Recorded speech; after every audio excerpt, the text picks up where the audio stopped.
Welcome to the Exploring Awareness podcast. Join Dr. Frank Anderson and Lisa Berry in exploring new ways to live in this chaotic world and find peace and joy in the most unlikely places.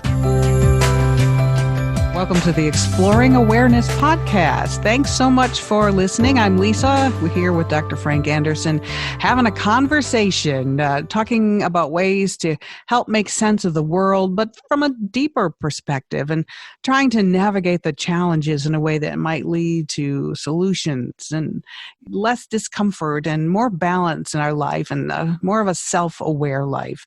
How are you doing today, Frank? Hi, Lisa. I'm doing great. This is episode 21 already. 21. And what's on your mind these days?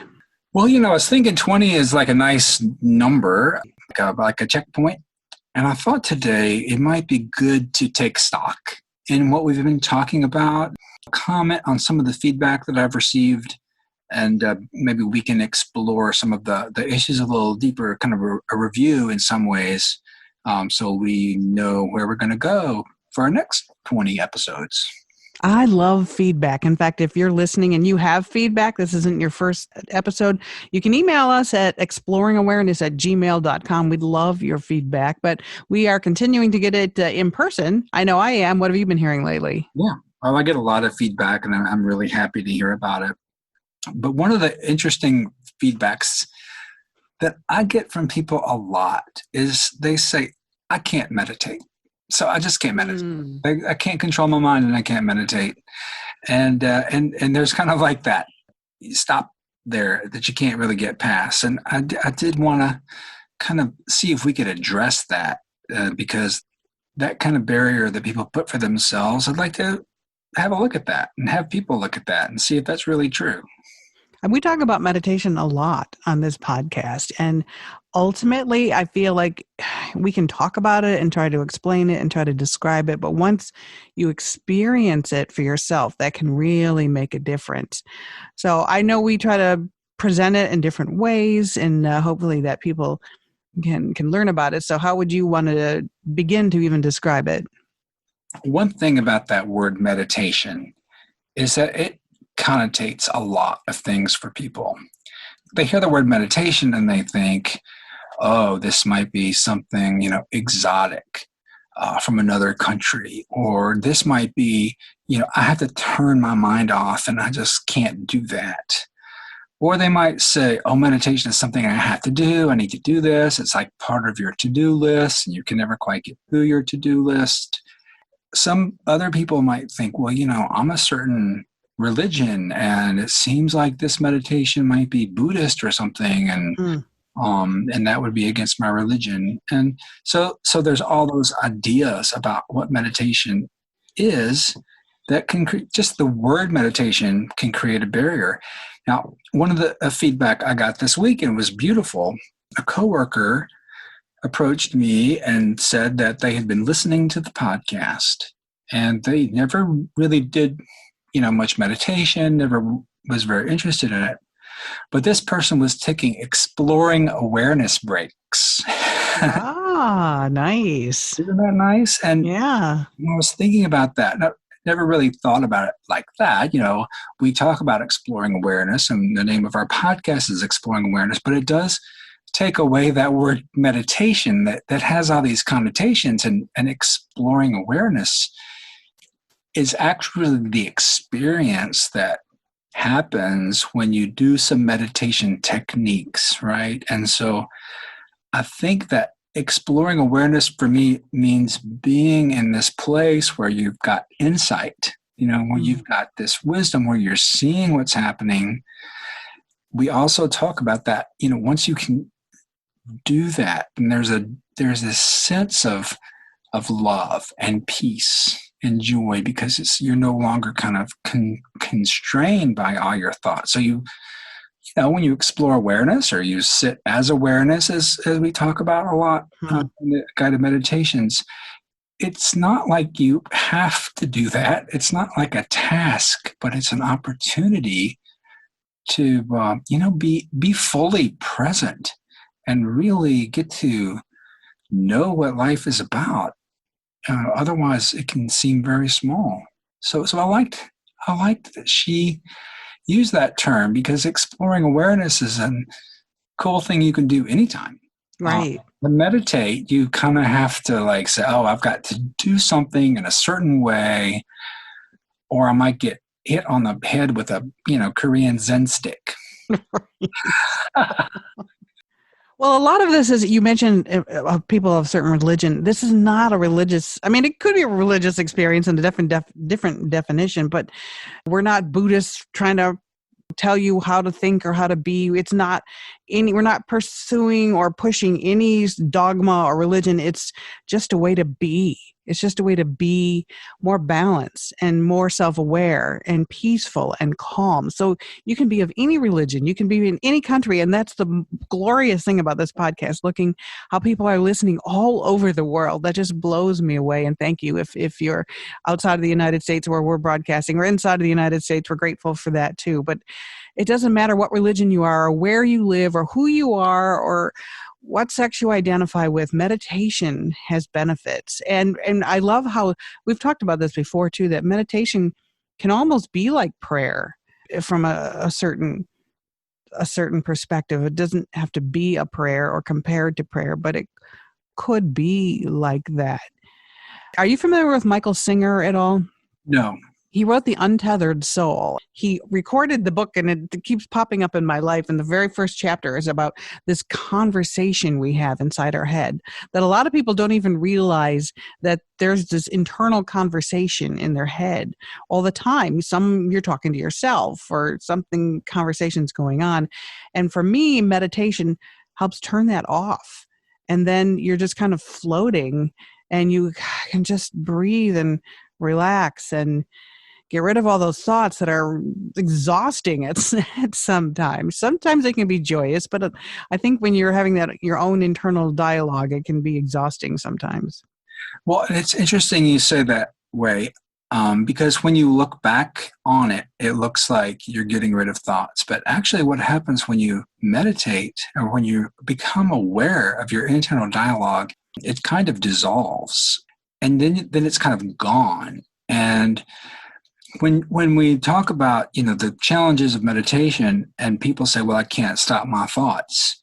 Well, that's actually really good. That's awareness that you can't stop your thoughts. And that's true. You can't stop your breathing, and you can't stop your thoughts. And so the misconception about meditation, that you're stopping your thoughts, is not true. But what is true is that when you do this, like, let's say a technique, and meditation is one of them, the space that you enter into doesn't have thoughts. And so you're you're watching those thoughts, but the awareness of the thoughts doesn't have thoughts. And so, you kind of settle there, and that place is so spacious, so large, and it's a feeling, and it's an experience, not a thought, right? And so that experience is of thoughtlessness, but I can't tell you not to think. And so most people, they say, well, I can't stop thinking. And that isn't what I would want you to do, and that's kind of, for me, that felt a lot like prayer. And I know I've mentioned that retreat I went to several times, and having been raised Catholic and been to Catholic high school and Catholic college, and always struggling with prayers like, oh, please God, let me get an A on this test, or, please God, let it not rain. Those are prayers, sure. But those are, I would say, a different type of prayer, a prayer where you're kind of mingling with something greater, when you're kind of communicating with the greater power, whatever you might want to call that. I mean, that's perfect for any religion. And when I did that first retreat, I came back and I understood a lot more about Catholicism and Christianity than I understood before I went to that retreat. It was a very, very much of a growth process. And it was enhancing to that religion. And you'll see in many religions there are people who are monks, or who contemplate, and they like, maybe they are sitting in the presence of God, and they're just sitting there, and And they're praying in more like a dwelling, with the divine. And so, when you want to use religious words, that fits very well with a deeper understanding of a religion. Now, if your religion is based on rules and you have to follow those rules, well, that's only a minimal part of religion. The religion goes way beyond that. And like we had said before, I was involved with a Zen Buddhist temple for 10 years. And so, the identity of being a Buddhist, and we mentioned this too in a previous podcast, to me, these days, any identity is not important to me. So I wouldn't identify as any particular religion, any particular, way of doing things, because it's much broader than that. And certainly there's great Buddhist teachings and there's great Christian teachings and other great teachings from other religions, right? And they all contribute to something greater that really, to me, transcends all religions. So let me ask you, are there rules for meditating? No, there's techniques for meditating. No, there's no rules whatsoever. No. There's no rules. But there's ways to help yourself guide it. You have to do it. Right. Now, let me be careful because, I say you have to do it. That sounds like something on someone's task list, right? So we got to be really careful. I need to be careful. And the listeners, let's be careful about this. No one has to do anything. But if you're interested in kind of discovering the interior dimension, if you're interested in uncovering something deeper that may feel, authentic and grounded, there will be a requirement to sit in a quiet place and start to practice. And it's very hard to just sit, right? I mean, you're not just sitting there.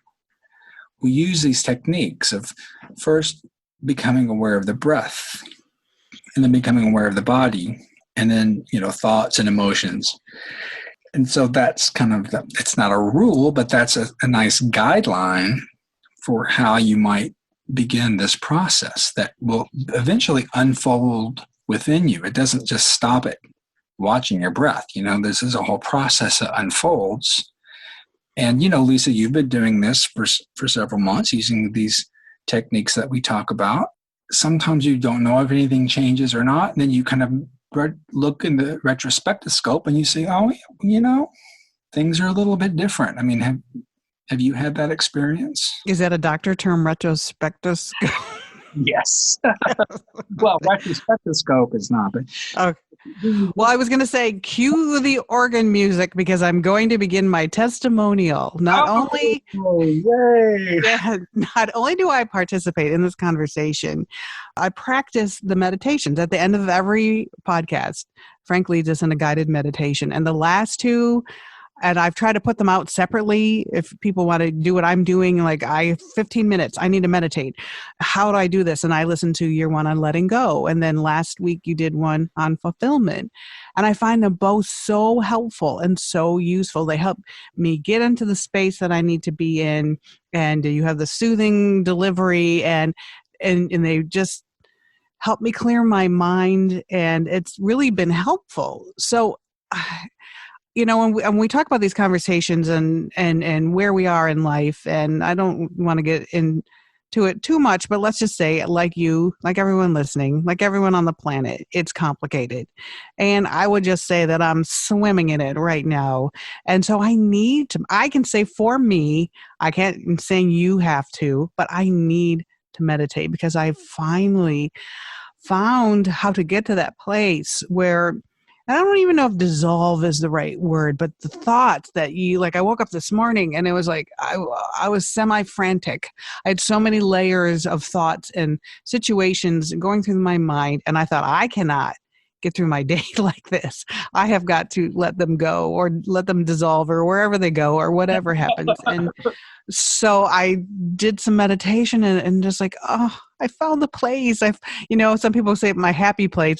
I just found that place where I guess they do dissolve, and you can be more centered and focused and at your core and feel more calm and balanced. And so that's my meditation testimonial. And I'm not saying it's easy. And we talk about it over and over and over again. And I still can always learn the lesson and hear the technique or get some helpful input and how to do it. So I'm always grateful when you share that. So have you had any other like experiences where you might look back and say, well, I've like done this before and I'm doing it now and it seems different? Am I moving through life in a different way like you talk about all the time? Absolutely. And it's definitely an experience for me to be aware that I'm not the same person that I was 6 months ago in a good way.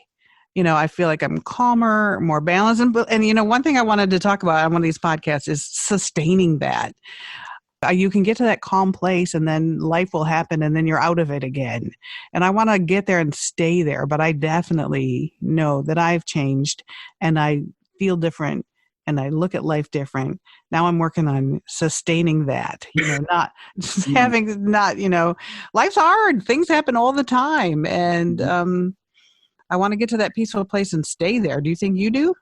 Well, sure. And as we've talked about, it's always there. It just gets clouded over, right? And even in the person who says, I can't meditate, even in the person whose mind is so busy, even in people who have had extremely unfortunate circumstances, it's still there. I might be further away, but it certainly is there. And the, maintaining a meditation practice and just continuing to be familiar with that spaciousness. So, what I heard you say to paraphrase is that, there's, you woke up this morning and there was a very small, garage that you were in and all these thoughts are there and you did some practice.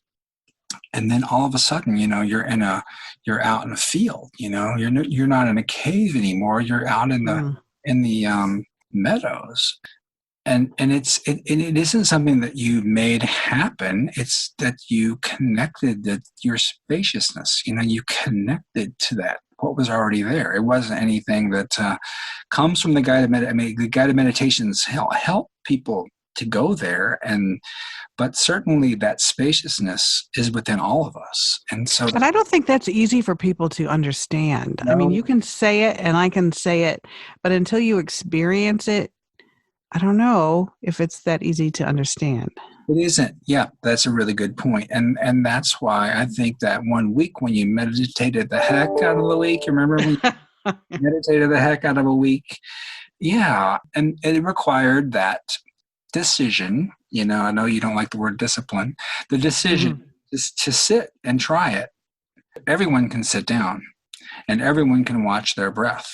And you might become impatient and distracted and all that. That's a great opportunity to just say, oh, I'm being distracted. Oh, my mind is racing.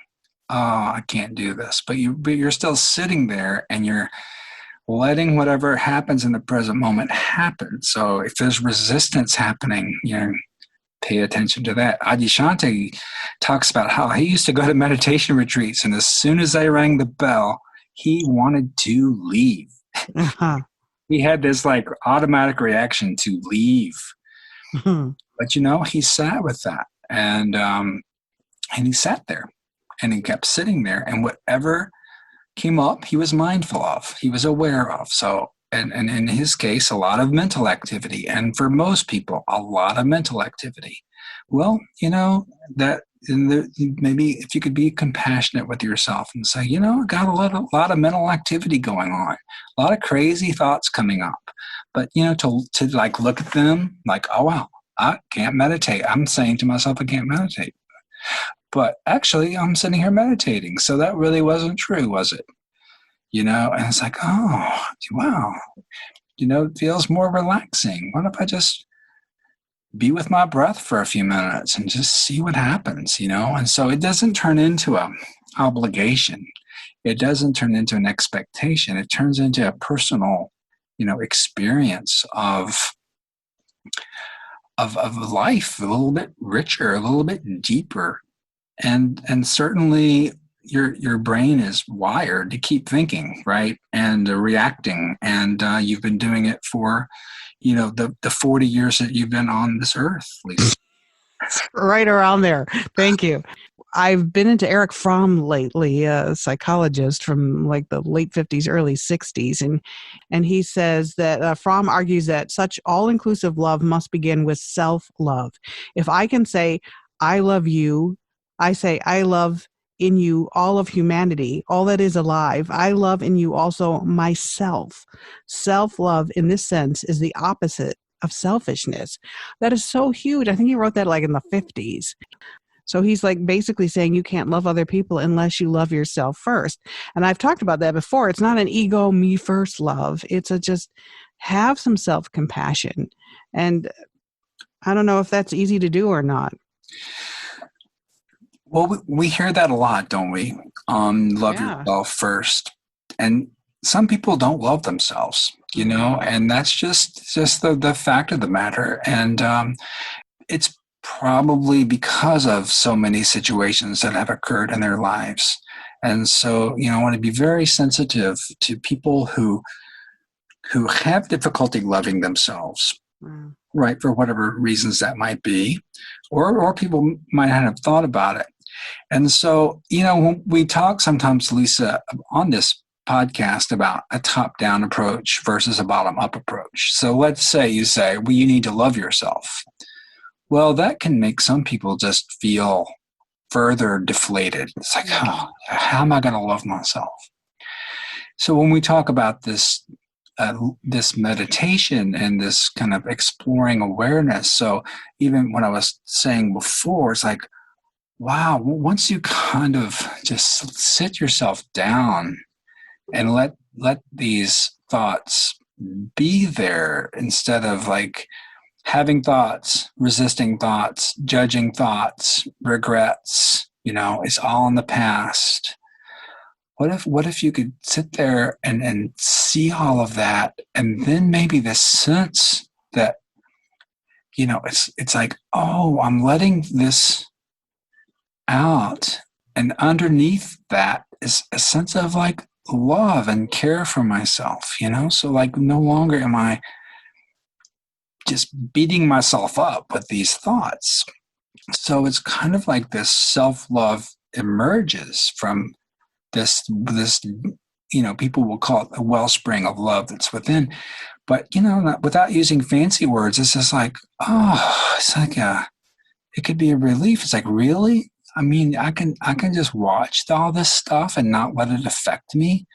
That's how you love yourself. It's not a thought. It's not something that you have to do. It's something that is emergent when you start connecting to the love sense that's there already there. It was there when you were a little baby, right? So it's like, oh, connect back to that. So, and that is an experience. It isn't a thought. And it's like, oh, maybe that's why I say you can move in the world a different ways. You've found a new way, a different way through these techniques and this awareness where love is emerging. And it's like, oh, and that's where the compassion comes in as well. It's like, let yourself move through this. We say, what you resist persists. If you can move through it, then there's some spaciousness on the other side. It's hard. And so a lot of people don't want to sit down and do that because they don't want to drum up their old feelings.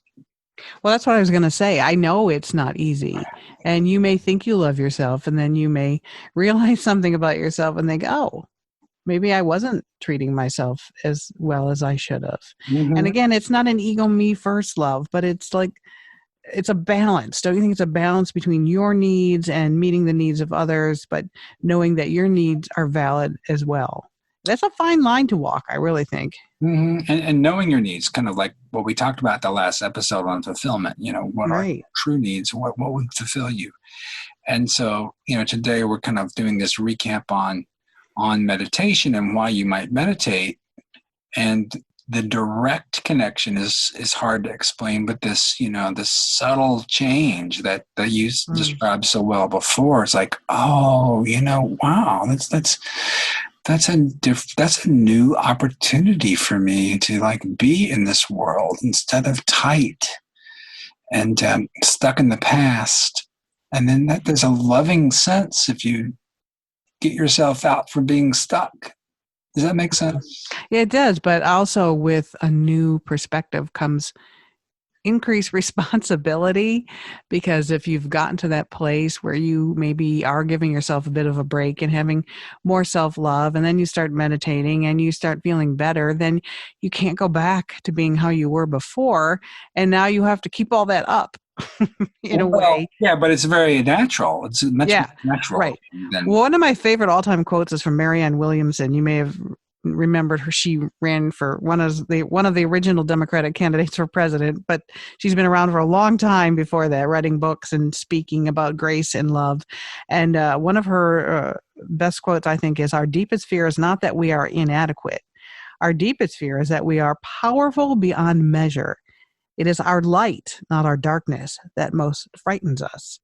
And I think that's such an encouraging thing to say. It's like, go for it. And then I was talking to Dr. Frank Anderson before we started recording about saying one of the many things about him that I value is his ambition, that he does make the most of life and studies and teaches and is a doctor and delivers babies and helps with maternal mortality. And that's just the beginning of it. I mean, you get that there's so much to get out of life and you go for it. So you don't seem to be afraid of your light in this process of being on this planet so far.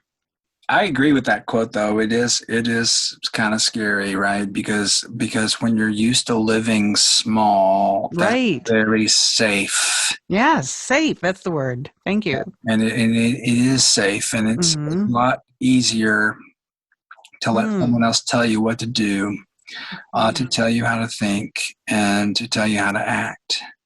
And, people say, well, if you didn't have that, were you going to go kill people and stuff? Of course not. You're going to be authentic and centered in this kind of loving, peaceful way. And it's not like you're just set free to do anything. But, fear of that type of liberation can be scary, because it's like, well, what am I going to be like after this? What would it be like if I wasn't confined, by these ideas about, let's even say, like you said before, ideas about how you're supposed to act in the world because of your biological sex, or, how you're supposed to act in the world by the color of your skin, or how you're supposed to act in this world, because of who you love. I mean, all of those things. And people who have those challenges have frequently dealt with them, and there is a spaciousness about that once they've kind of dealt with that and gotten through that. But it can be very scary for people to leave the cave and go out into the meadow. It reminds me of that tiger story I told before at the Washington Zoo, who had been in a cage and only knew a 10-foot pace in front of its bars, and it would just pace back and forth in front of its bars. And when they made the white tiger habitat and gave it acres of land and toys to play with, and when they let it out into its habitat, it just kept that 10-foot pace right by the edge of the moat, and it just couldn't see beyond that. It just couldn't see.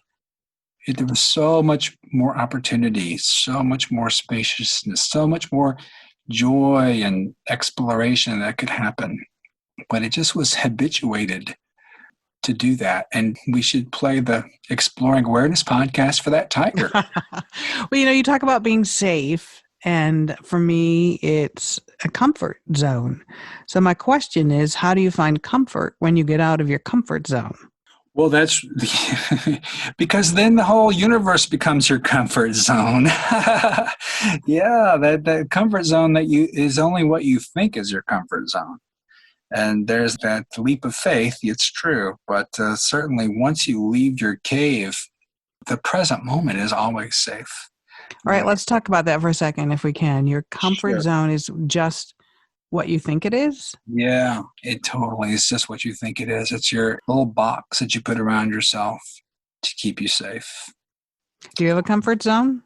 Uh, Never really thought about it. When was the last time I was outside of my comfort zone? It's been a long time. It's been a long time. And is that because of all the work you've done on yourself? I think so. I mean, I think part of being a physician, being exposed to lots of things, nothing can surprise me now.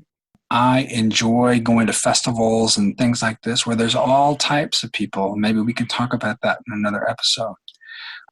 I experience all types of people and all kinds of experiences, and within my own moral framework, there's really I enjoy quite a bit of what's going on in life. Right. And I said that about you. And that's one of the things that I admire about you. So let me ask you this and this might be a judgment, is having a comfort zone, is playing it safe, is that living small? Well, it definitely can be. It definitely can be. And I think it really is. Well, where does your comfort zone come from? And does your comfort zone come from your own limits, or does it come from someone else's limits? If you're setting your own limits and you know that you don't like loud music, then don't go to a concert. But if you're afraid to meditate because you might think it might be against your religion, that might be, the comfort zone that's created by something else. Well, and I'm trying to say that I think it's more than just that. Because if you meditate and you learn to be more balanced and at peace, I think people expect more of you because you are a more balanced, peaceful person. Does that make any sense at all? I mean, you're bettering yourself. And when you better yourself, you're putting yourself out there and you're putting yourself out of your comfort zone and you're putting yourself even more at risk. So if you don't meditate, then you don't get it and you're okay. Life's okay. I'm busy. I can't meditate. I don't understand it. So I'll just keep going on in my life like I've always been. But maybe if you meditate and maybe if you explore awareness and explore yourself and get to a place where you feel more balanced, it's out of your comfort zone. Well, yeah, your comfort zone changes. The whole thing changes. There's no longer. It's not really an issue of comfort zone or not. Once you're kind of free from the restrictions that you had before, and you probably don't look at life the same way either. And again, you know what? Can I just say? Yeah, it's kind of scary. I mean, in a good way, but yeah, you're right. You don't look at life the same way. And if you're used to looking at it your whole life, as you said, my 40 years or so, if you're used to that and then all of a sudden you're not looking at it, it's kind of scary. It's like, I don't know, like been on the tightrope without the net. I don't know. I guess you're your own net. Was that what it Yeah, absolutely, Lisa. Absolutely. You lead your own authentic life and it will become clear to you what to do. It evolves, but you start moving authentically and you move in the life that's yours as opposed to the life that's someone else's. And it can be scary, and you can be aware of the fear. You can find out where the fear is coming from. And if you're looking for something else, not everyone wants to do this. If you're looking for something a more meaningful, experience of life, a richer experience of life, then you may want to try these meditation techniques, to open up to that deeper place. Meditate and arrive to the interior dimension that it can be a scary ride. It can be very difficult. But on the other side of that is freedom. Well, and then for some people, it doesn't have to be difficult. That's just me. No. Some people can let go and go wee and just have a good time, and it's not a big deal. Yes. And, I don't want to scare people from this, just because perhaps it's my experience, but it doesn't have to be difficult. Well, people need to be prepared for challenges. There's no doubt about it. Now, I think younger people have an easier experience with it because they don't have as many years of caked on mud, as some Yeah. older folks do. And I meet a lot of younger people that are kind of awakened to something deeper, and they're kind of rejecting all the things that society and culture have tried to put on them. I mean, I see that a lot in the younger generations, and they're much more free to do things that people in our generation just wouldn't even think of doing. Well, but it's never too late.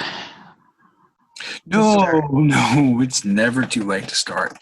And just because something is hard doesn't mean it's bad either. Yeah. So all you got is time. So why not? But I have to tell you though, in your meditation on letting go, you say this may not happen once; it may take 10,000 times or 20,000 times. And I'm like, really? I have to do this 10,000 times? So I'm cursing you just a wee little bit every time, just to let you know. How many times does it take? I want it now. Yeah, I know, Lisa. you want to know answers to what's not answerable. Yes. I mean, that's fine. I would say it's been a fun experience. I mean, this is our 21st podcast, and every time we have a conversation, I'm so grateful for it. And hopefully the people listening are getting some of what I'm getting out of this as well. And that's why we do it. That's why it is a conversation. That's why we're not just lecturing you. We're thinking it out and talking it out in hopes of having a better, more balanced life. It is fun. And when you stand back and look at it, it has been fun. And when I do meditate and I feel that feeling that we try to describe, I'm almost kind of proud. I'm certainly relieved. And I will tell you this morning, it truly helped me.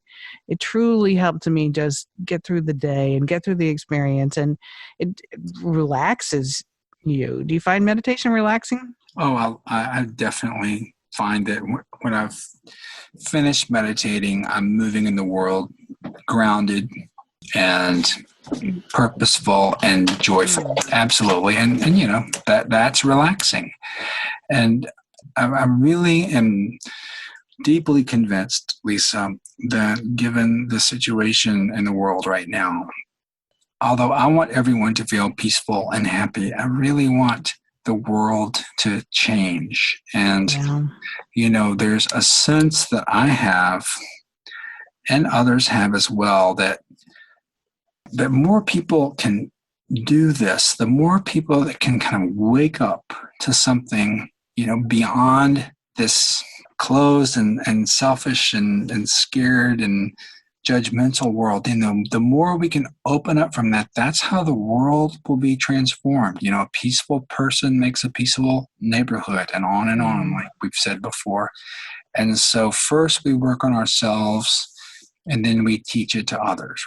We can share this podcast, or you share whatever with other people and make it part of the conversation. And it's not just you have to meditate. It's not, no.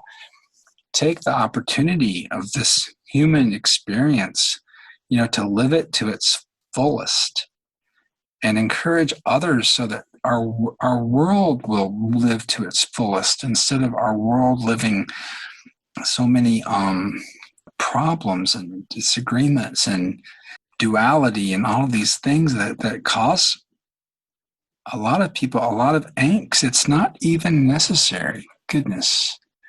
And I don't know another way to do this, to get the world to open up to something larger. I think that we need a critical mass, of people doing it. Well, you put it much more kindly than I do, because I almost have an urgency within myself. And I feel like this is why I'm on this planet. And this is why I have gone through all the difficulties that I've gone through, is because I've learned it and I know it and I feel it and I want to share it. And I wish other people could hear me. And I'm not trying to change you, and I'm not trying to boss you around or control anyone or tell anyone, but I have such a sense that life is short and it can change in an instant. It has for me many, many times. And I don't have time to waste in angst, and I don't have time to waste in drama. And reading Eric Fromm and how he says mastering love is like learning an art. It's not just fun little, I've got a crush on you love. It's love as a art. I'm standing in love. I'm standing in love, and love is an art, and it should be revered, and it should be a part of everyone. And I feel that with every ounce of my being. Not because I was sort of born that way, but because of everything I've been through. And it's a choice that I'm making. It's that love over hate and peace over, I don't want to say, I don't know if I should say war, but peace over, Discord. Discord. Yeah, that's what I was going to say. That's why we do this podcast. That's why I'm here. And that's why I've worked in radio for, if I say 30 years, then I won't be 40. So, for so many, so many decades, to And put so that all together and share this in hopes that someone will hear it and feel it as much as I do.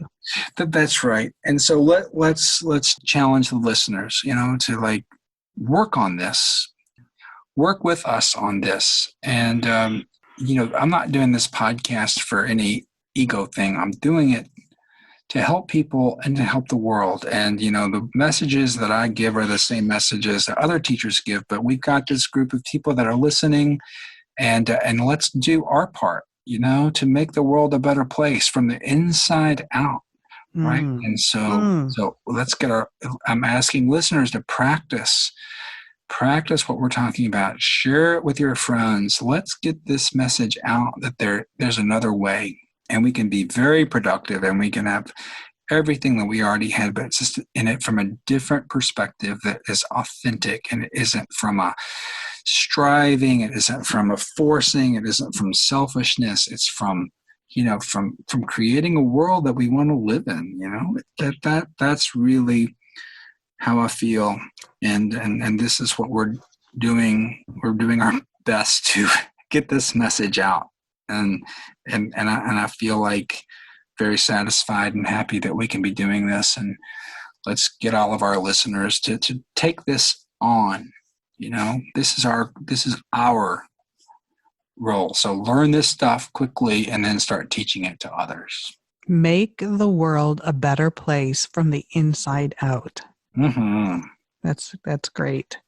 And, if you're hearing us and you disagree with us, or you agree with us, or you say, how can I help, or how can I get involved, please email us at exploringawareness@gmail.com. This is a conversation including everyone who's listening in all the different countries, from Greece to Ireland to Vietnam to China and Myanmar. Everybody who's listening, we see the statistics, and so grateful for that. Let's all make the world a better place from the inside out. And if you want to join the conversation, or have a question, or share a sentiment, email us at exploringawareness@gmail.com, because we're all in this together, really. We'd love to hear from you. Well, Lisa, I think we're doing a really good job, because we haven't had any questions yet. Yeah, that's it. People are busy. Who emails anymore? I don't know. I do. That's just it. We're just like, people are like, yes, I get it. No questions. Next episode. What should we meditate about? Well, so given our conversation tonight, Lisa, given this is the 21st episode, our listeners have 20 episodes of basic information they can go back to. And I would like to guide us in a meditation of how we might use our potential, to bring light into the world and change the world. And so we'll start with our basic guided meditation techniques, and just imagine or experience a world, that we would like to live in. So connecting to our own sense of peace and joy and love, and connecting to other people with that. So to get started, and this is the way you can start it at home too as well, or wherever you might be. If you just want to take an exploring awareness break at work, and get yourself in the chair and feel yourself in the chair, and look around the room and center yourself in your place. Not because you have to, but because this is an opportunity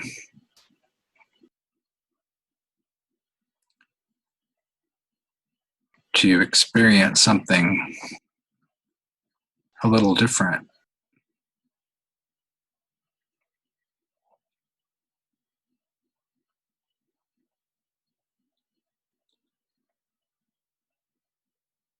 And so no longer focused on all the external things,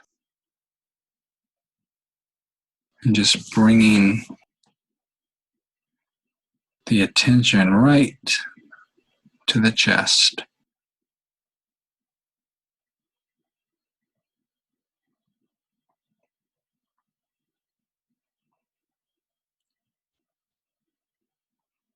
And feeling that rib cage expand and contract.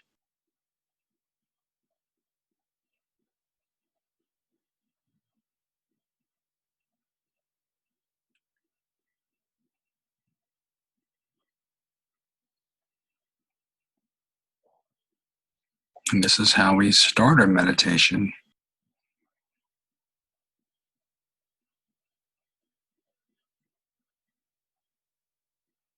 And very simply bringing attention to this breathing action.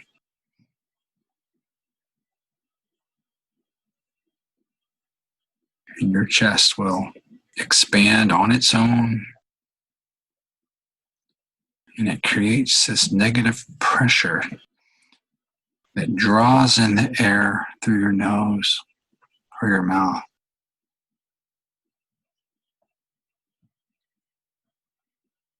And then the muscles contract. It makes the chest cavity get smaller and the air goes out.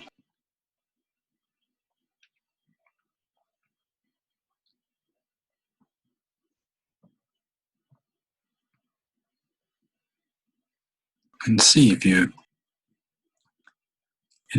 approach this with a sense of curiosity.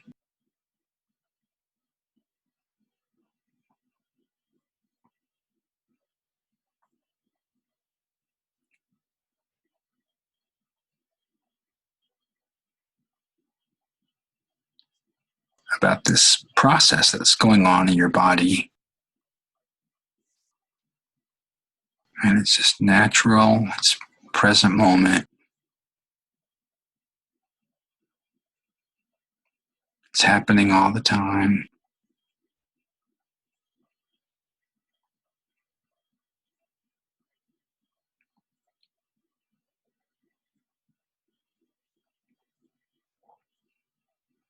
Usually we don't know it's happening.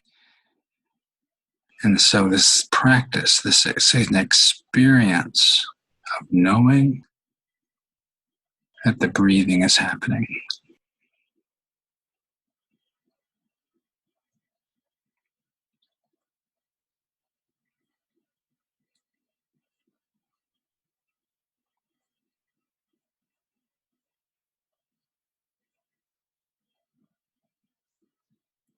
And so with distracting thoughts, just go, say there goes a thought, go back to this,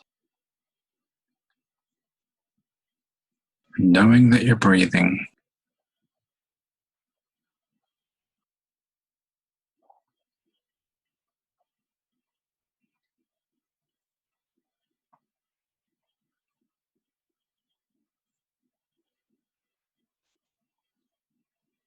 And some people may just want to do this for a half an hour just to practice. That would be fine too. Because it takes some concentration, takes some practice. Because a lot of times when you first start this, the thoughts are racing and very distracting. And it may take a while just to be with your breath.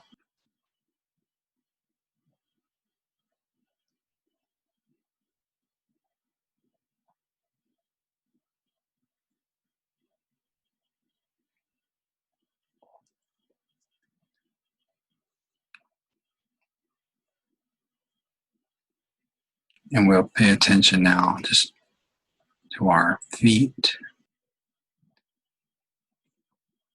And just know that your feet are there, your ankles and lower legs and knees and thighs, hips. And just stop there to feel both of your legs and all the work they've done today. So now we become aware of our legs. Whereas before, we probably weren't aware of them. They're there, but we weren't aware of them. And then move up to your pelvis and lower abdomen.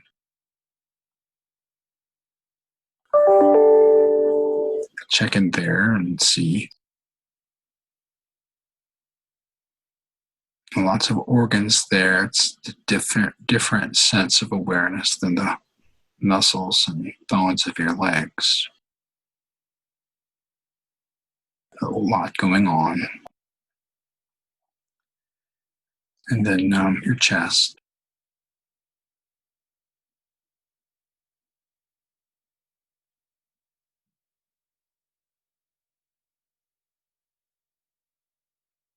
And now you'll know that your stomach moves when you breathe.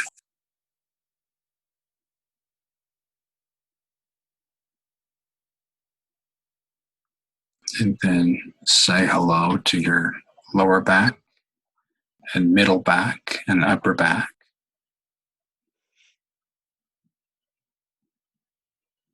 And feeling the bones and muscles there.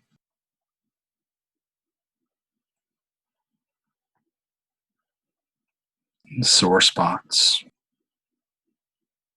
Relaxed spots. And then move to your palms of your hands and the backs of your hands and your wrists and lower arms and elbows and upper arms and shoulders.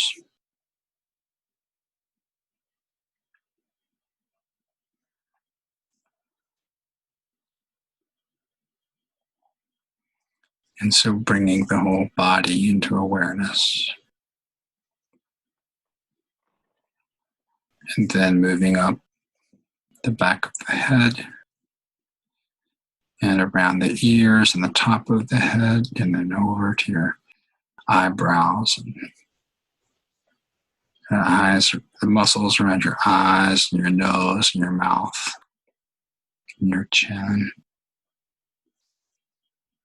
Just again, feeling still your body, and then have an awareness of your senses, your vision, and your smell and your taste,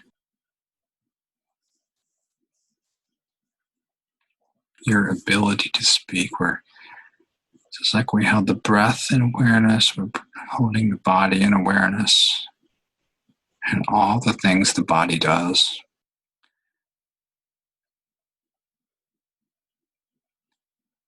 And then we'll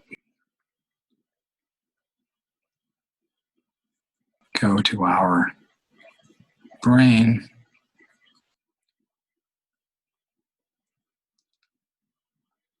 And as if you're sitting on a perch and you're watching your brain, and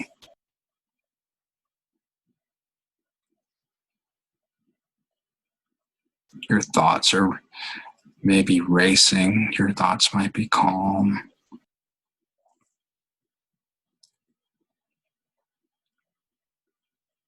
But we're taking this perspective just like we were aware of the breath, aware of thoughts.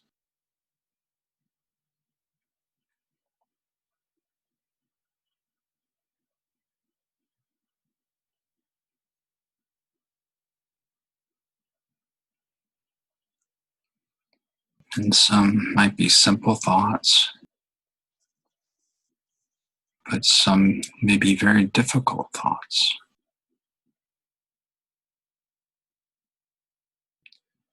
Very difficult past traumas. Very difficult relationships, interactions, regret, sadness, grief. And for some people, that's going to hold you there. It's like, it's too painful. And maybe you need to stop. That would be fine.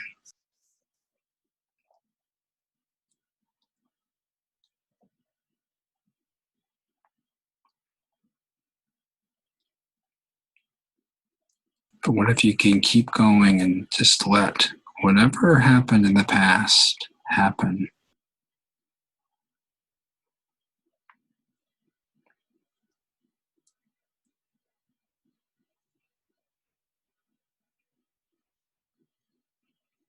And have this sense that not only are the thoughts there, but the awareness of the thoughts are there, and the awareness is just neutral. There's some space.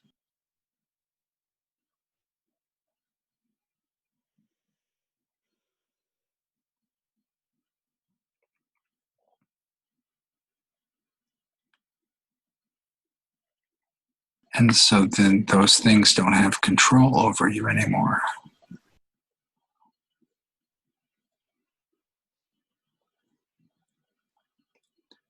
And what would that be like? And maybe that brings up some fear. Like, wait, what if I gave up all that? What if that really doesn't matter today in the present moment? So maybe you notice fear arising.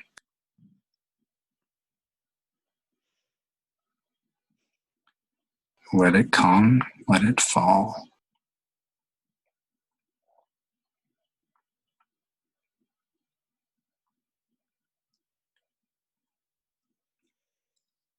And so now all of a sudden there's like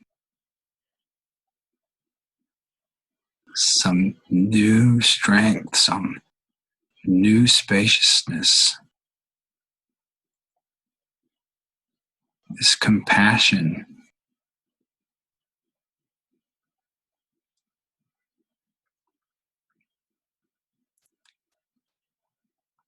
And then you realize that every other person in the world could also connect to that place.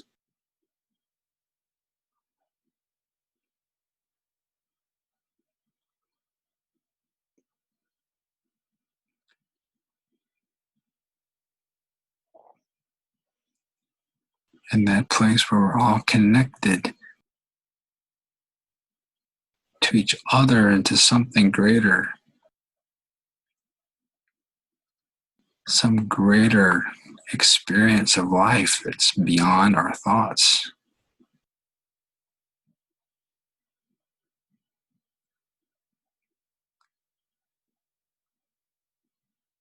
And then all of a sudden, so many potential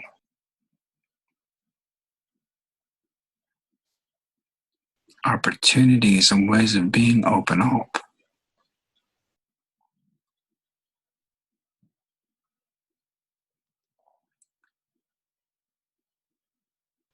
What if what you're feeling, this unconditional love, could be shared with everyone?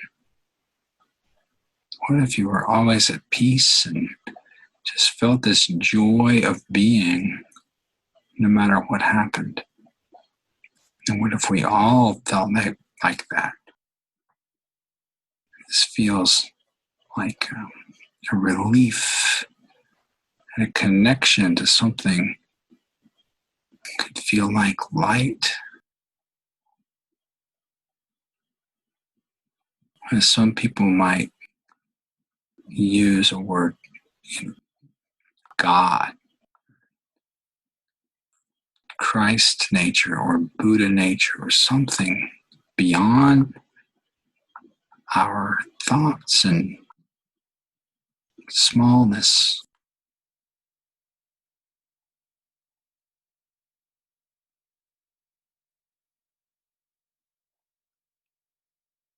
and a realization that we're not just accidents, we're not just one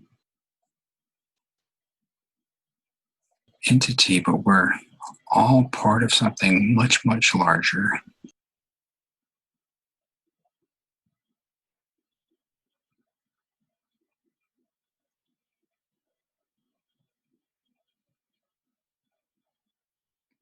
And we all have that potential for the world to be a completely different place, maybe heaven on earth.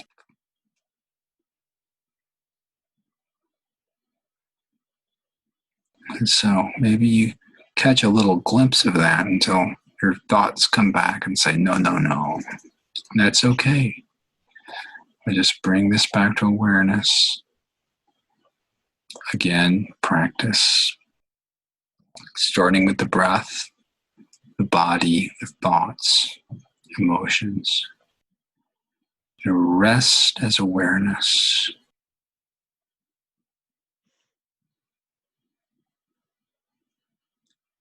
And then maybe you'll have a realization of a connection to all of nature.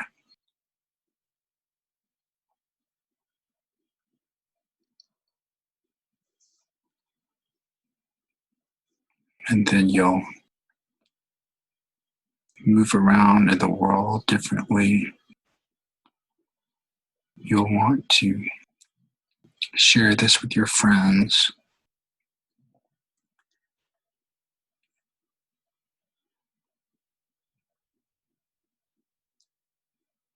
Well, we'll live a fuller life that is your life, not what those thoughts are telling you. And that life will be guided by love and peace and joy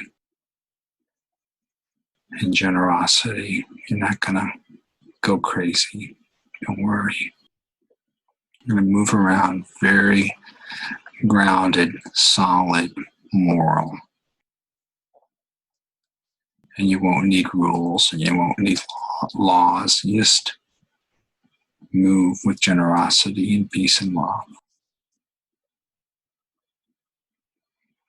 And your mind might be telling you something else, but just put that in awareness and keep testing to see if this is true.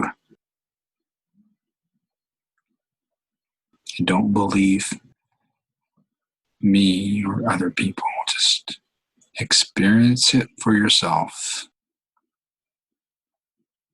Keep practicing.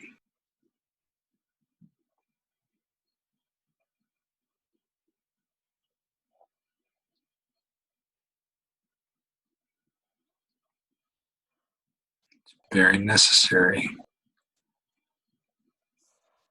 for the world, really, to move on to another level of existence.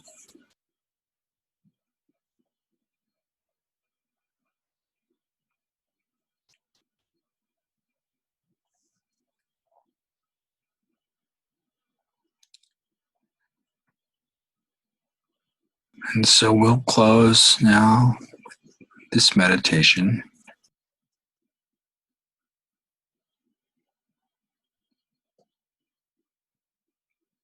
Just feel back into your body.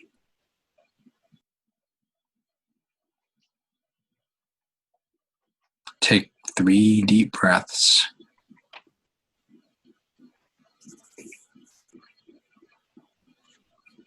And then open your eyes and we'll wrap up.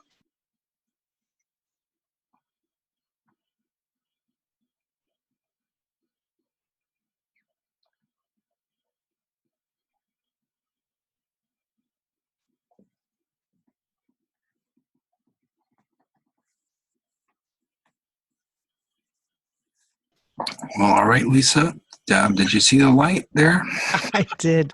No, that's funny you should say that, because I was thinking of a quote I saw that said, I think the most beautiful thing in the world is watching the light come on in someone's eyes after they've been lost in the dark for so long. Wow, that's beautiful.